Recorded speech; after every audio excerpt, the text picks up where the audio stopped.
Hi, welcome to another Unfiltered Gamer card game review. Today's game is Ice and Sky by Florent Toscano. It's for 2 to 4 players, ages 10 and up, and it takes about 15 minutes to play. It's also based on a documentary by the same name about global warming and its effects on the Arctics. Alright, this is the basic setup for the game. Each round is denoted by its own separate stack of cards.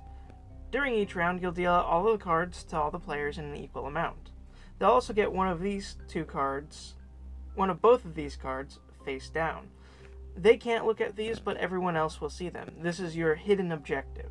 Well, hidden from yourself, I should say. During the round, your objective is to have everyone's objective complete. You'll do that by setting out cards in the proper rows, and when somebody's objective is complete, the only thing you can tell them is that their objective was completed with the last card played. Their objective could be either a row or a column, and it's based on a specific number of cards in that row or column. That's the basic setup for the game. Like I was saying, you get a secret objective in the game.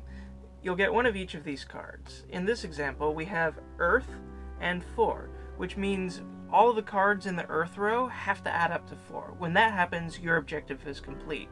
Unfortunately, other people might have to try to change that or modify that so that they can meet their objectives.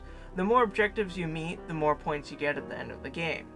One other thing to note is that some of the cards that you have to place down have a little carbon symbol on it, little red symbol. When you get those, it lowers the ice levels.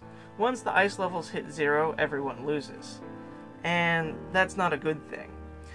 You can cover those up so they're not showing at the end of the round, and once everyone's placed all of the cards down and you check all the carbons and you figure out what your final score is, you go into the next round. That's the basic play of the game. Alright, now for the review part. This is a very interesting game because it's based on a documentary. It's a very high thought game as well, so it's got a lot of strategy going for it as well as an interesting theme. The components for this game are really nice because they're all just simple cards, and if you had a little card box, you could take it with you and travel places, and it doesn't take up much room, so you can play it just about anywhere. Most of the time, the games are going to play very differently because you'll have between 2 and 4 players. So you'll have a different amount of cards to play down, and everyone's also getting different objectives. The playability for this for 2 players is kind of off balance, but 3 and 4 plays pretty spectacularly.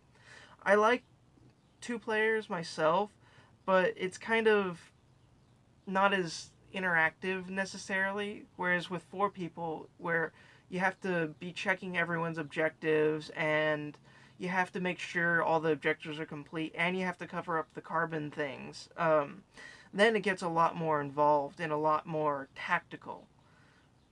Overall, this is a great game. I love it. If I need to play a filler game, this is one of the few games that I would go to and play. That's how I feel about the game. Alright. That was another Unfiltered card game review. If you like this video, please like and subscribe, as well as leave us a comment. You can also check out more of our content on unfilteredgamer.com. We have a bunch of similar stuff, and give board game giveaways and more blog posts and that type of stuff. You can also check out our affiliated websites, everythingboardgames.com and thegiveawaygeek.com. Alright, see you guys next time.